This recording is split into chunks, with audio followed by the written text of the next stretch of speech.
Thank you, Deborah. And please come in. This will be one of your less formal talks because this is one of the less formal sponsored talks in some ways. Even though I work for Google and have been in the International Engineering Group for 14 years now, this is mostly work that I have done outside of Google very purposely. And I hope the reason will become obvious.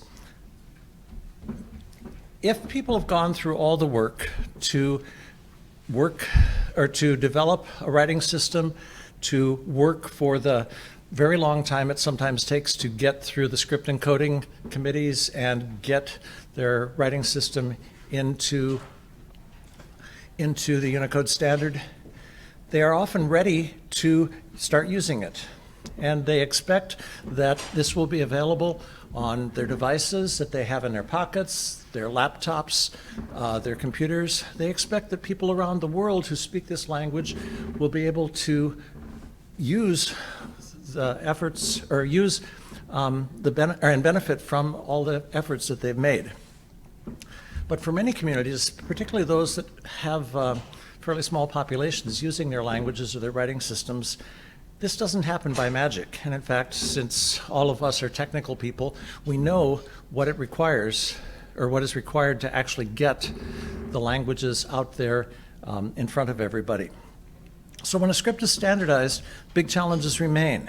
Getting fonts for many of the smaller writing systems doesn't happen until somebody makes the effort. There are some groups that actually have committed to making fonts for modern writing systems and making them available fairly soon after Unicode standardization, but it doesn't always happen, and then these fonts aren't necessarily available on the devices that people want. And then when people want to use their script, they're not only reading, but they also want to create things. My model of a successful language and a language that will be continued in the future is one where children are learning it, children are using it at home, but also in their schools. They're being educated in it. They're learning to read and write in that language. And maybe a little bit snarkily, they're texting each other, lying to their parents where they're going after school. Rather than the library, they're texting their parents in Cherokee or Chakma or Adlam about what they want their parents to hear. But they're using the language creatively. But until all the pieces are available beyond the Unicode standardization, this doesn't happen. And sometimes that wait for the actual implementation of these things can take years. And sometimes it doesn't happen very well at all. So I'm not proposing that we develop every language technology for every language in the world. That probably isn't possible. But I'd like to give you some ideas of what has been actually interesting and successful for me working somewhat independently of Google for the last few years. Before standardization, of course, many languages use their writing systems with font encodings. And although most of you probably know, a font encoding is a very simple idea. You simply take an existing font, perhaps the font that is supporting ASCII, and you simply change the shapes of the characters.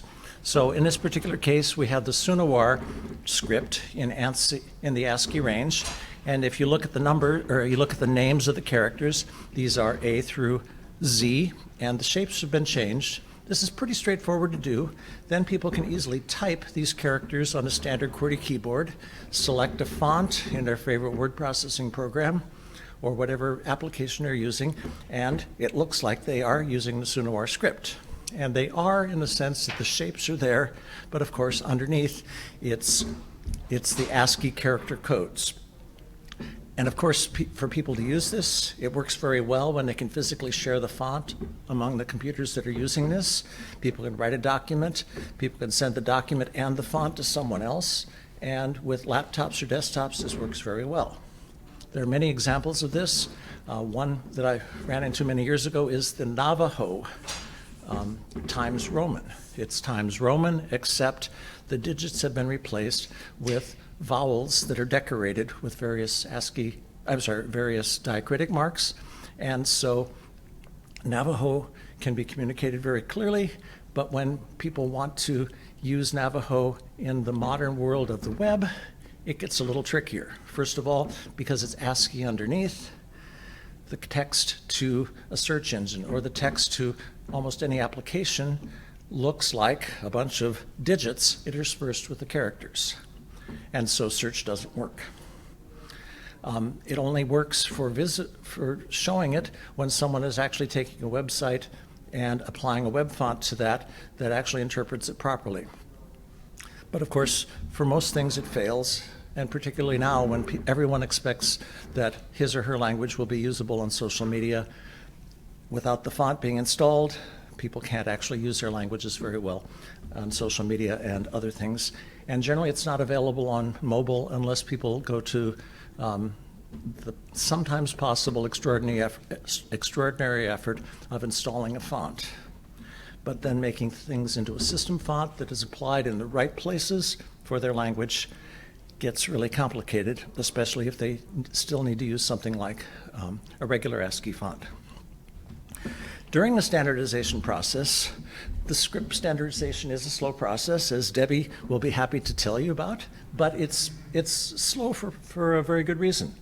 It needs to be deliberative. It needs to be done well so that we don't end up with a mess, or so that we really serve the people who are trying to get their scripts standardized. There are many steps required, and it requires a lot of conversation, a lot of back and forth. It requires very strong advocates and champions, both in the community and sometimes linguists in between the community and the geeks such as us who are on these committees. And the back and forth takes time, but it's something that's really important. And often there are unexpected questions or objections that come up. Sometimes, for example, someone will say, I don't like the name of that script.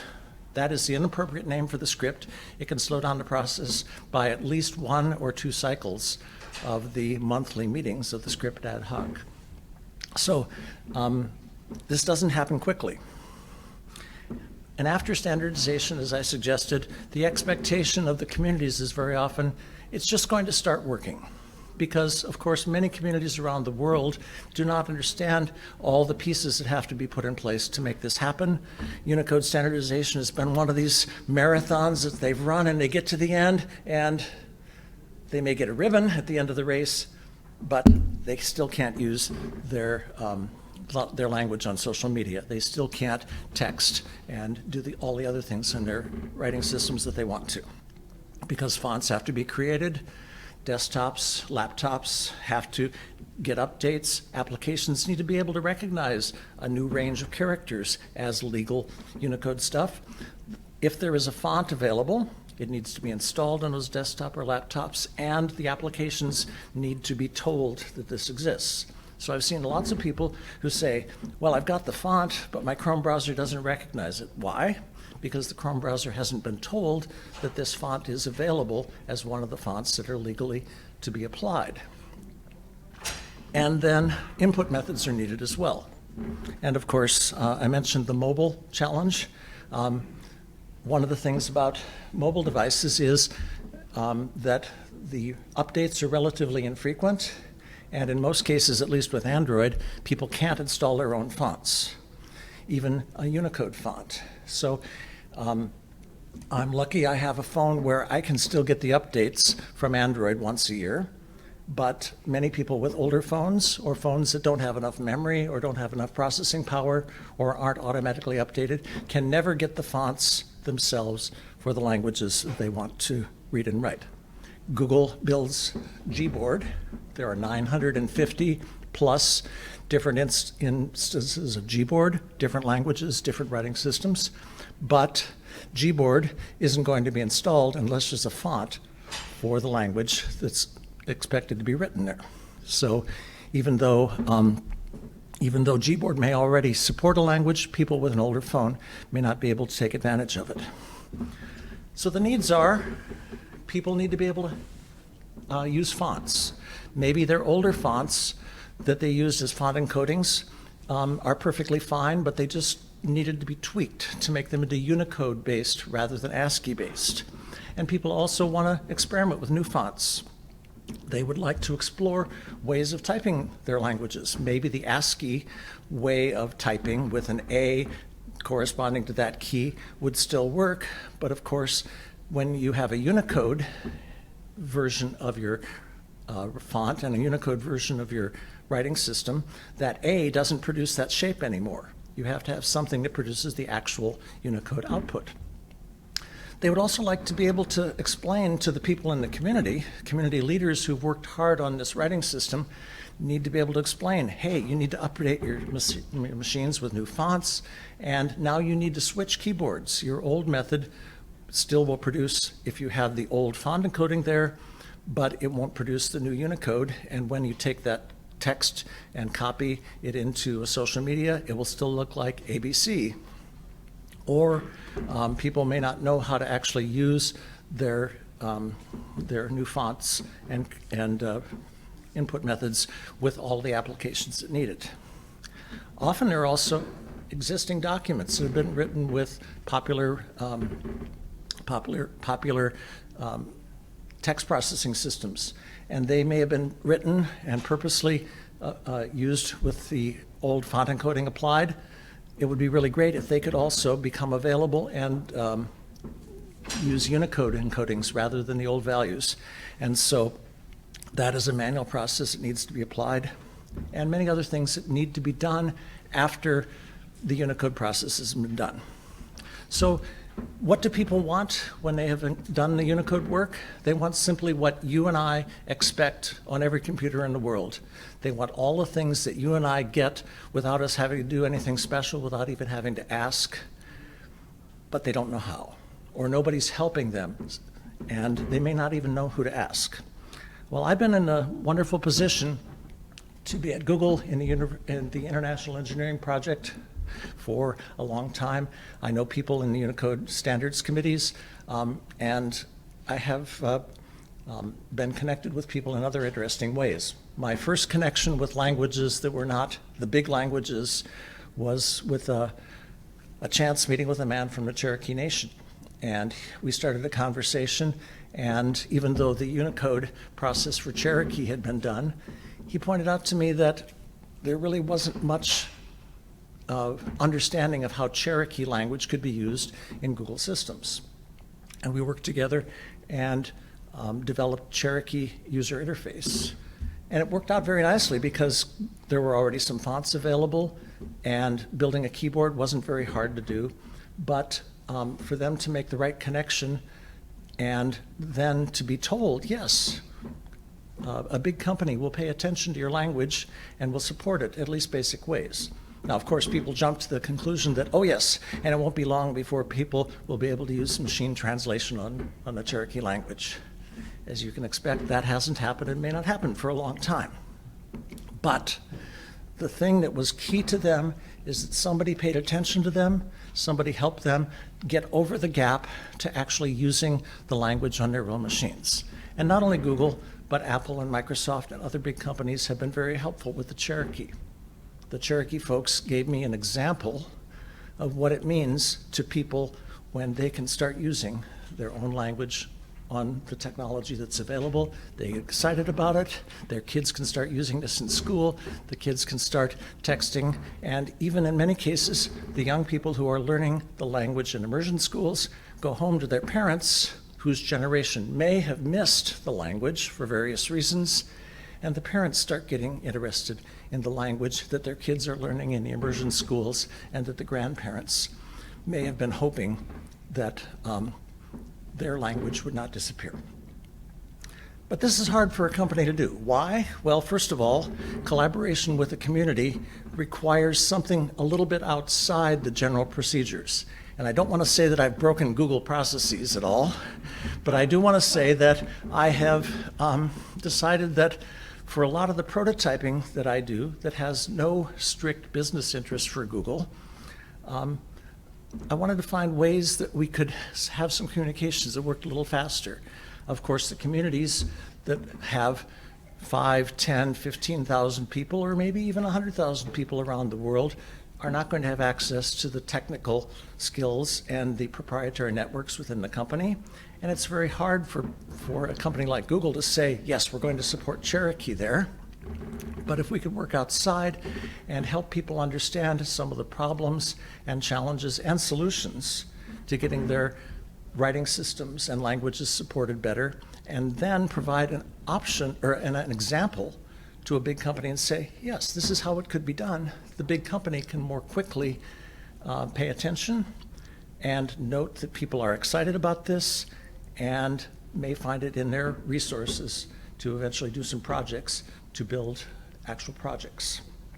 I'm not saying that everybody has to build applications with user interfaces for all the 7,000 world's languages. That actually won't be that important. My friends in the Cherokee Nation have said, yes, it's wonderful that there is a Windows version in the Cherokee writing system, but they don't know how to use that technology and don't find it very effective. They are perfectly happy using Excel with English. Cherokee doesn't help there.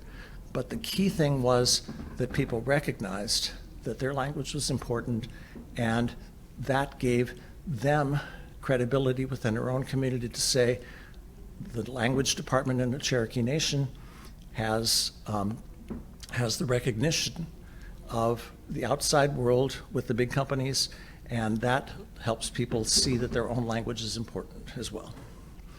So the collaboration is hard for a company when we do it with all the official ways, but indigenous languages usually don't have the highest priority in our OKRs, our quarterly goals.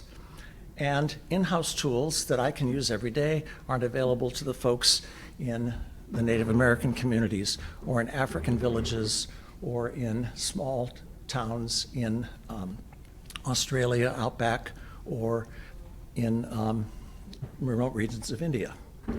So what did I do? Well, I like to learn new things.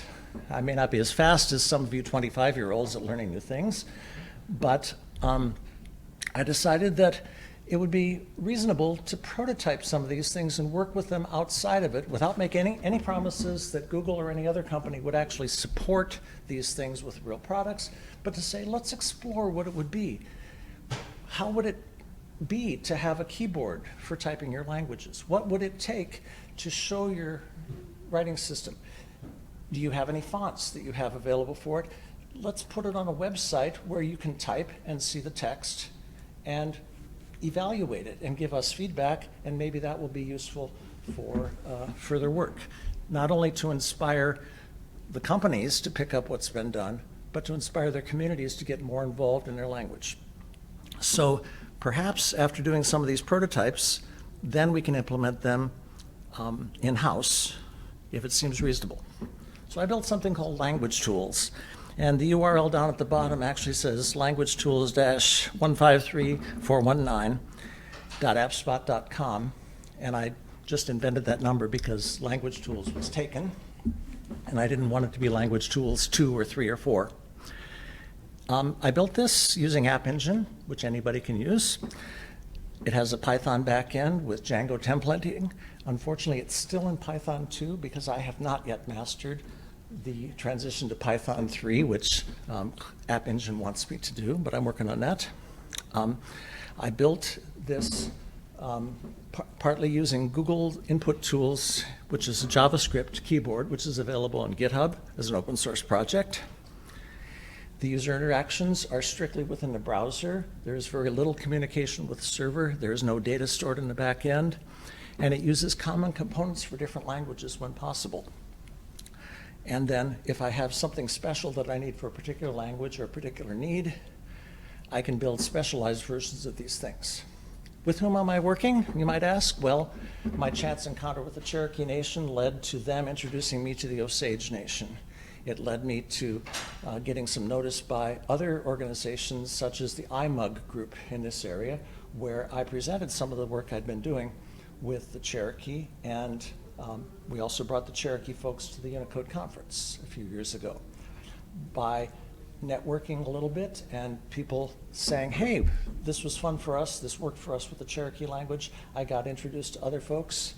And so I've been working with people who are language advocates, in their own communities, professors who are supporting people in communities around the world, and other geeks such as myself who have a strong interest in languages.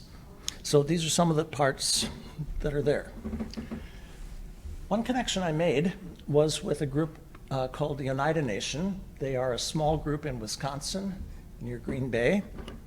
It's not a very big community, but I somehow, and I forget exactly how, got connected with a language school in this community, and they wanted to use their Oneida language on Chromebooks. It's perfectly feasible. There's nothing special about it. It's written with Latin characters, except it uses diacritic marks, which are hard to type on a regular keyboard, and it has a few non-ASCII characters. And this was typically done by employing a modified ASCII font on their desktops, which of course they would type the text, and the font would let them see the characters that they want. But they realized when they wanted to use Chromebooks, which are very nice for education, inexpensive, and let people, and students are usually pretty enthusiastic about these things, they had no way of typing their characters on a Chromebook. They couldn't install their own font. They couldn't develop a custom keyboard for it. And so they needed a way of using this technology of Chromebooks with their writing system. And so I decided that it would be fun to investigate this. And this is what I have. The picture here shows the keyboard that is derived from the Google input tools. Basically, I simply replaced some of the positions in the output of this keyboard with the characters needed by the Oneida Nation. We actually tried several different keyboard layouts, and they all had interesting features. Some people would say, oh, I like this key over here, or this value over here, or I'd like this key to produce these two values. But redefining the keys is very simple because this is just a simple JavaScript file. And then, because I was exploring this and learning about characters that I wasn't familiar with, I put a button on that said code points. So when people had typed something, the code points button shows me the ASCII or the hex values. And for the geeky ones in the community and this geek, it was very effective for me to see that it was really producing what was expected. There's a button that says all keys, which shows all the characters and all the levels of the keyboard. And the value of it was not so much to show that their language, or to prove that this particular keyboard was the right thing, but it gave them an opportunity to see that, oh, we can use our language, we can use our characters without having to have this special font. And that opened up their eyes to say, oh, well, maybe our language can be used more widely. If they had a keyboard like this, they can type something in here in this one little website and copy it to social media. And because it's in Unicode rather than a font encoding, that social media page has their characters. Anybody can read it on their phones, because in this particular case, normal Latin fonts have all these characters, and it works just fine.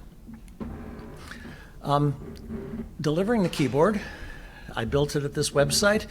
The website name in ONE for Oneida is the name or the code for the language, and you can see that the top row has special accented characters, both lower and uppercase. At the lower right is another character needed. Users tried it, they gave me some feedback, we picked one, and then I worked with internal people to build a Google Input Tools version that is now public and part of the public extension. So if you go to Google Input Tools, and you can use your favorite search engine to find that, there's a Try It page which will show you a lot of different keyboards, and Oneida is one of them now. You can bring that up and see this.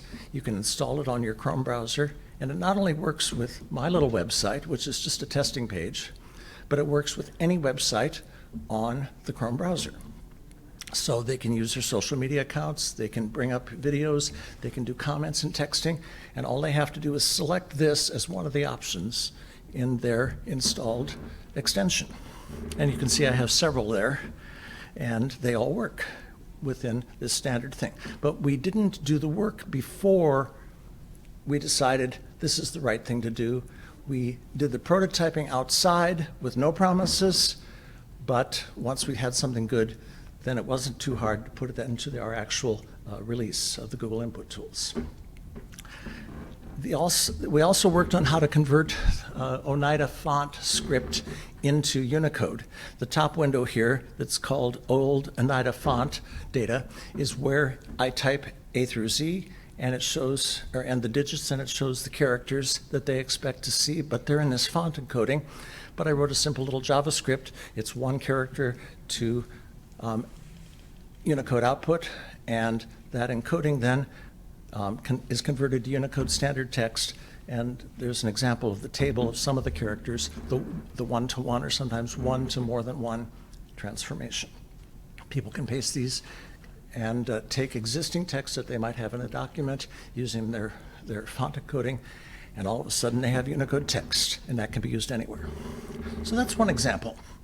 So my conclusions were that this rapid prototyping actually worked pretty well. The community got engaged and got excited by it. I made some friends in that community, and they discovered not only that they can start using their writing system in a more general way, but any old font will work. So many fonts, serif, sans serif, many different styles, always automatically become available to them that they didn't even know they could use with their language now. It's expanded their horizons. It showed the versatility of Unicode text, and the fact that it quickly became available in any Chromebook has been very useful to them for their school. The students and the teachers can routinely use the Oneida language, both for teaching, reading, and writing, and introducing that language as a regular part of their curriculum now is very easy. And by the way, since they are neighbors of an Ojibwe and also Menominee community in the area, they introduced me, and we did the same thing for those developing Google Input Tools.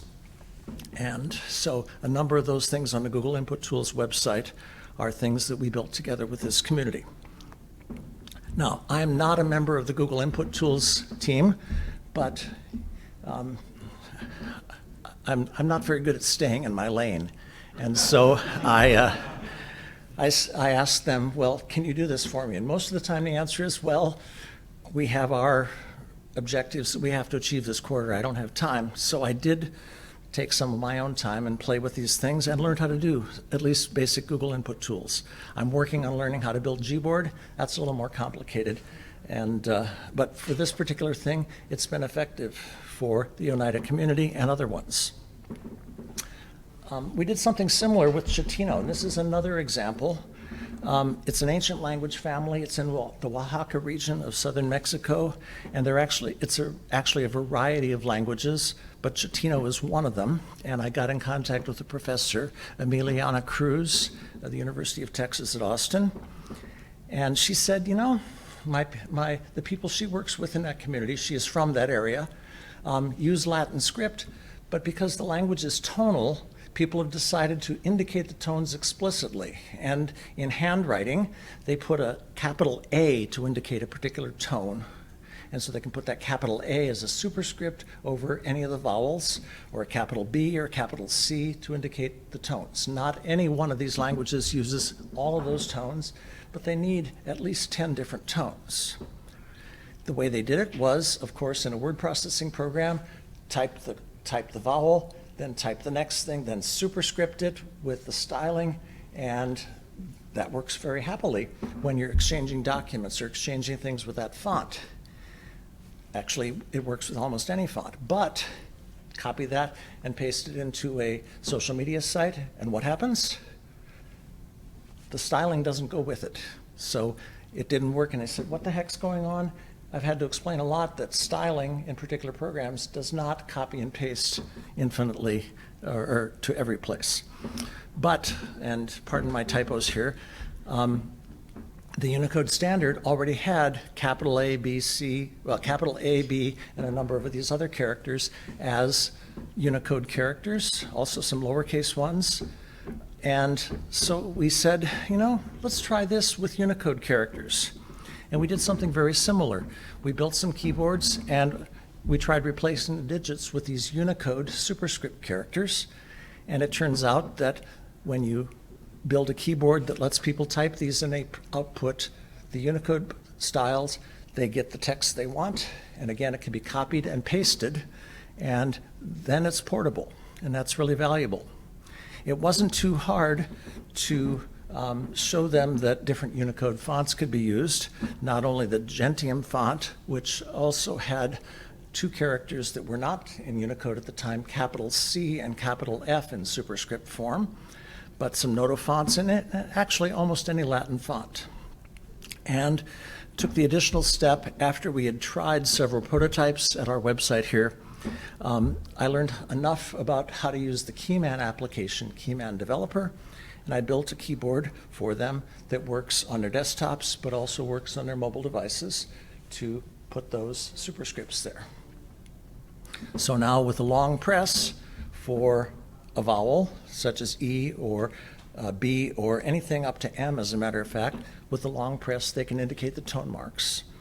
For me, it's awkward to use that long press all the time, but for them, it opens up a possibility that they didn't have before. And mobile Keyman is pretty nice, especially for a Latin-based language. It isn't hard to do these things, and Josh,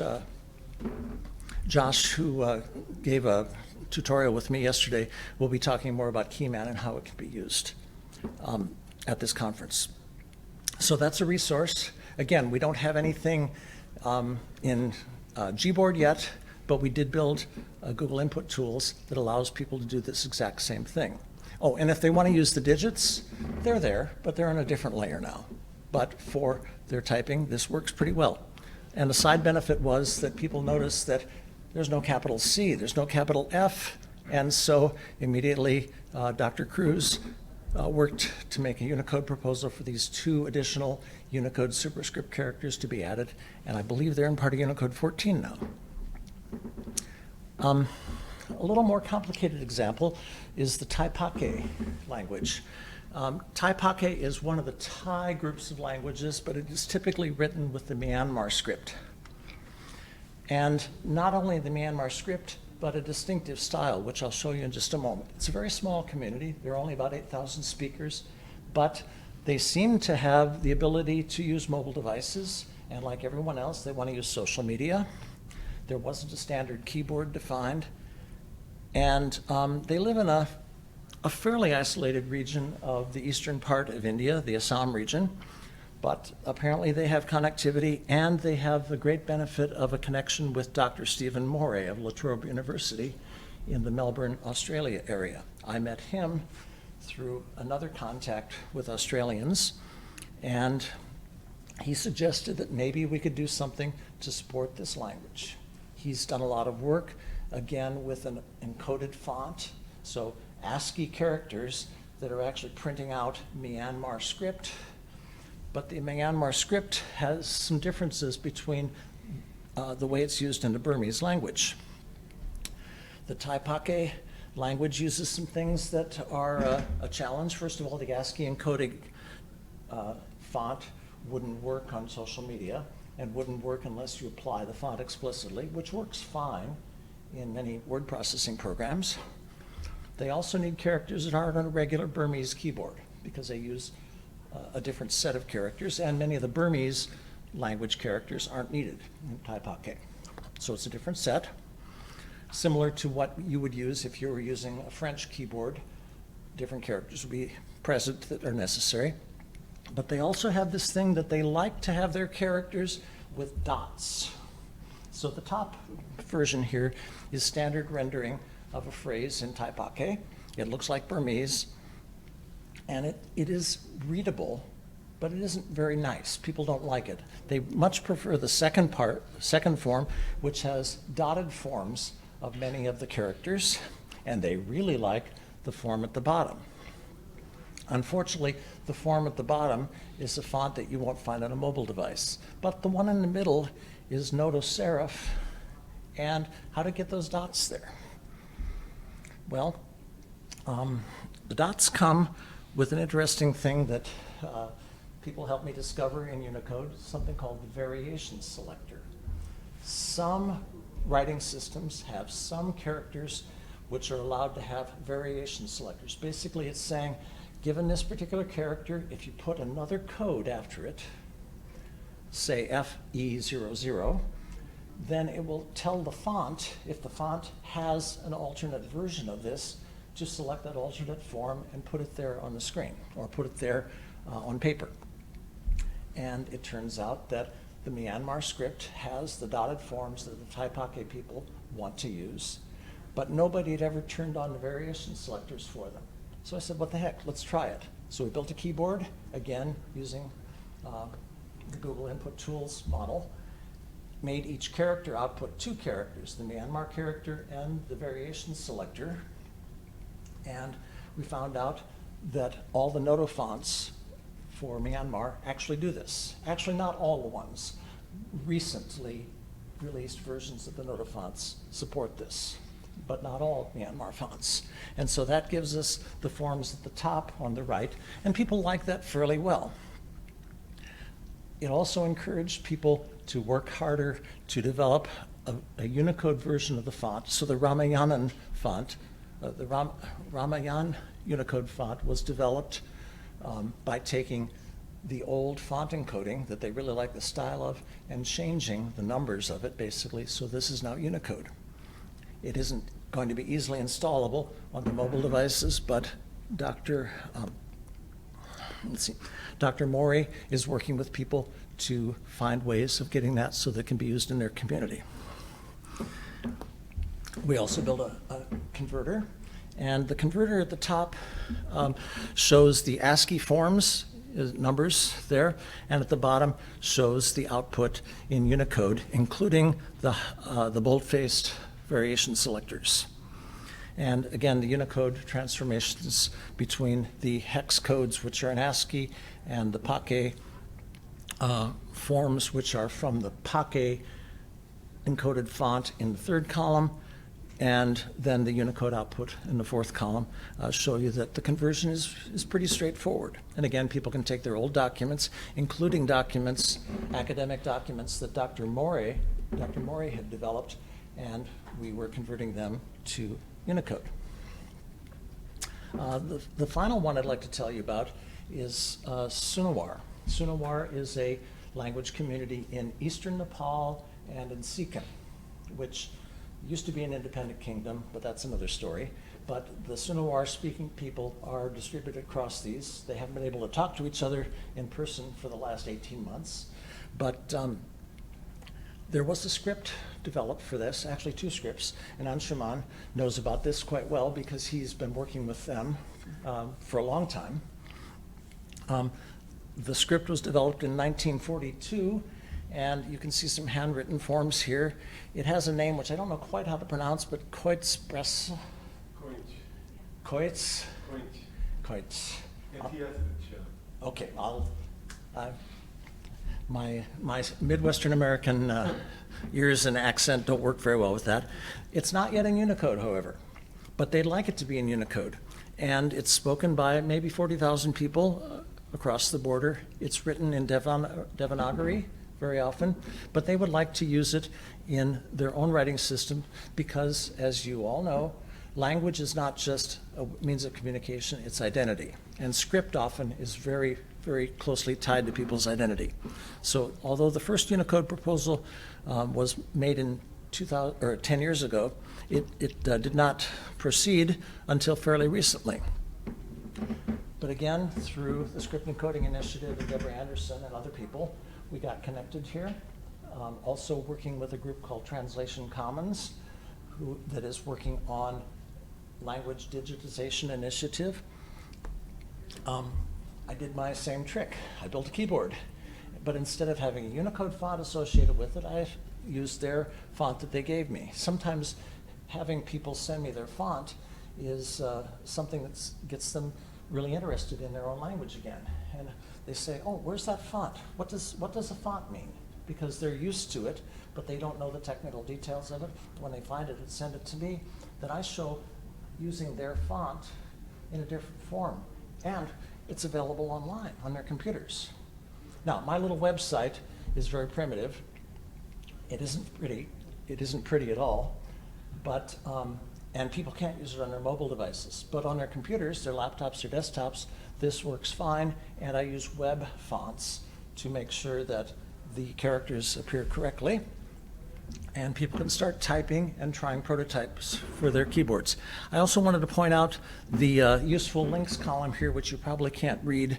I also decided to put in things there that are both on my website, like a font converter, but I pointed to some of the Unicode proposals, and in some cases the Unicode blocks, where these things already exist, and some other resources, including, when we get them, fonts and keyboards for downloading. They're not in Unicode yet, but it's been really interesting. I'll take a little credit for helping them get excited about their script again. It's not all my work, it's mostly their work, but they're getting engaged again, and they are trying to engage both the people in Sikkim and Eastern Nepal, and working hard with a group called the Sunawar Welfare Society to both relearn how to use this writing system and evaluate, are these the characters we want? Do we need new characters? How are they going to be used? And they're starting to make documents, signage, and other actual uses, and teaching their own community and their own young people about their writing system. And they've re-engaged with the Unicode process, and Anshuman is busy working on a revised Unicode proposal that we hope will go forward. But I believe that they got a lot of incentive by seeing their script on something that wasn't something they produced on their own computer. They all of a sudden saw somebody else paying attention to them. And attention is a really, really powerful tool. Any of you, if you have children, what do they want more than anything? Besides chocolate, they want your attention. Well, I think that is a basic human need that this little thing seems to be helping with. So here we see something that is partly in the Sunawar script, and they are starting to use their script more and more. We hope that that will soon be part of the Unicode standard. One other thing I tried, I have connections with the Osage Nation in Oklahoma, also with the Berry brothers who invented the Adlam writing system for the Fulfulde language or Fulani language of Africa. And one of the things that someone has said is, can we find something that would allow me to make a dictionary? And I realized, sure, why can't you make a dictionary? You can type the words in, and then in one column, and then you can type in the other column, and just switch keyboards. But switching keyboards back and forth, even with something as convenient as Google Input Tools, is kind of a pain in the neck, we'll say.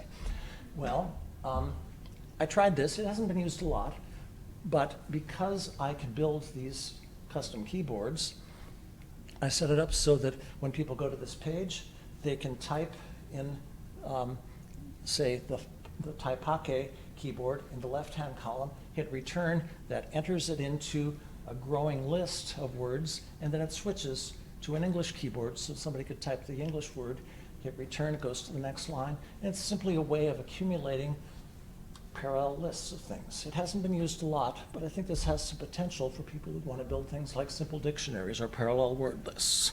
Is it going to change the world? Well, maybe not, but it will help people use their language more and more and get accustomed to using things. Great. Can you cycle through the list they upload? Like, can they navigate? This is all done in the browser. Right. It's all kept in the JavaScript, and people can download it as a CSV file. So you're entering something. Can you go to a previous entry? I'm sorry. Yes, you can click on a previous entry, update it. It's very simple. It's really just JavaScript and some input methods, and nothing very clever at all about it. But it seems to be something that people might find useful. The Osage folks were using it somewhat. I haven't had a lot of pickup on this, but I'd be happy to share this with anybody. So currently online, it's possible to develop keyboards and look at a bunch of options. There are transform rules in Google Input Tools, similar to the rules that we were discussing in the keyboard CLDR talk yesterday and the session that will be held here. And we can support Unicode fonts, but we can also support font encodings before Unicode and then transformations between them. If people have diacritics in their language, it's possible to say, here are the list of diacritics, and show me how those interact with characters. Conversions back and forth, or conversions from font encodings and other transliteration into Unicode has been useful. We've explored some things about collating and sorting. Stephen Morey wanted to know, well, how will Taipake text actually, I'm sorry, how will another language text that he was working in, Tangsa, actually sort? Even though he helped define the Unicode standard on this, he wasn't sure how it would work in practice and wanted to explain to the people in the community that this would work. We built a page where we could actually say sort and click on the top and sort things in different orders, both in the English version and in the Tangsa version, and this has proven to be useful. And the links and the tool for multi-language text sampling are possibilities here. Document conversion is another area which is a little trickier. I haven't figured out. I know it's possible to do this by uploading a document and having my Python backend process it and then downloading it, but I haven't figured out exactly how to do that.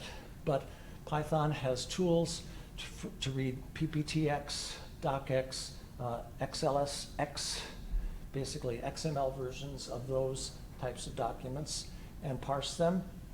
And one can find, is this particular region of text done with an encoded font?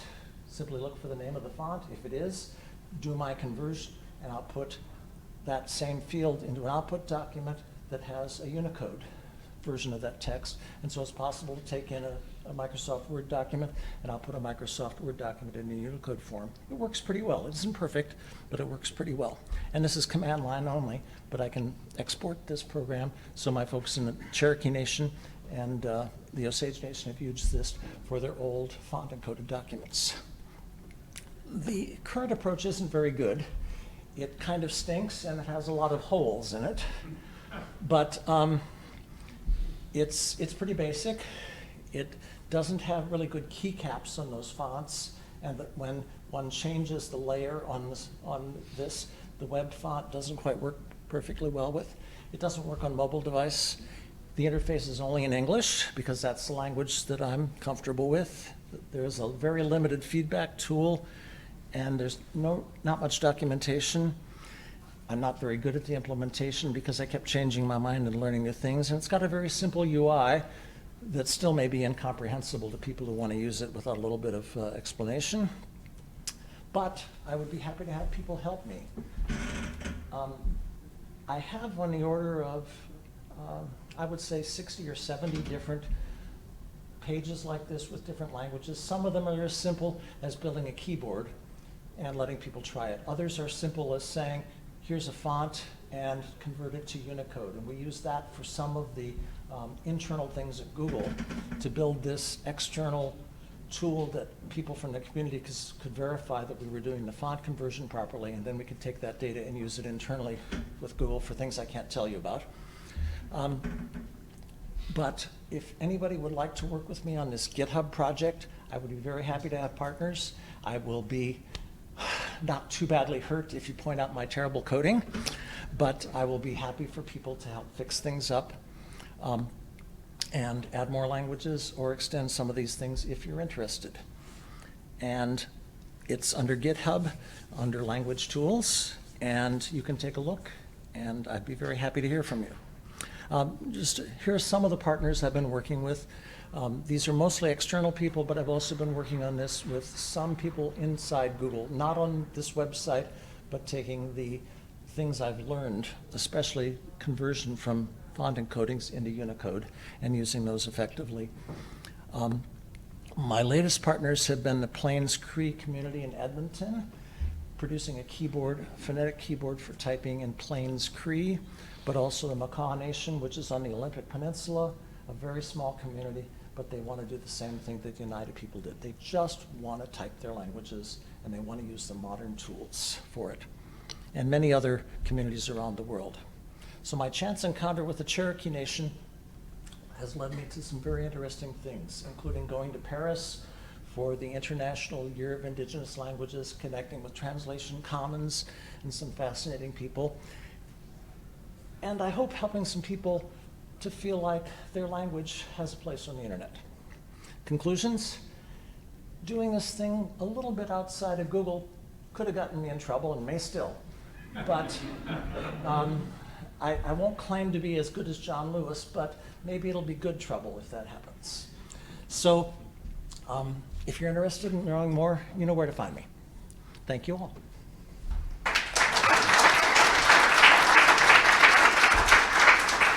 Do you have any time for questions, or are we about done? Well, we're actually.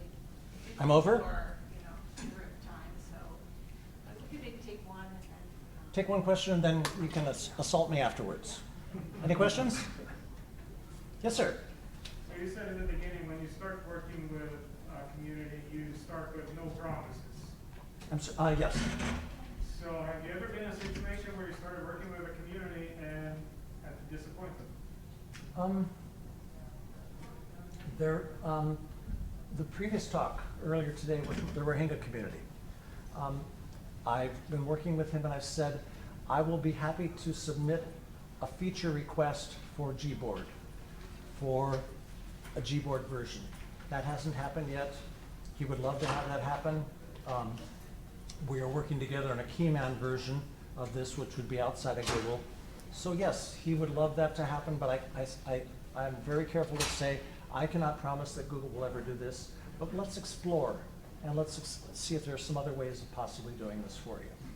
And incidentally, one of the biggest things that's been effective is not just doing these things for people, but bringing them here and connecting them with you folks in Adobe and Microsoft and Apple and everywhere else, because those are where the connections have really been actually more effective than my little websites. I'd be happy to talk to you outside over coffee or something more potent. Thank you again.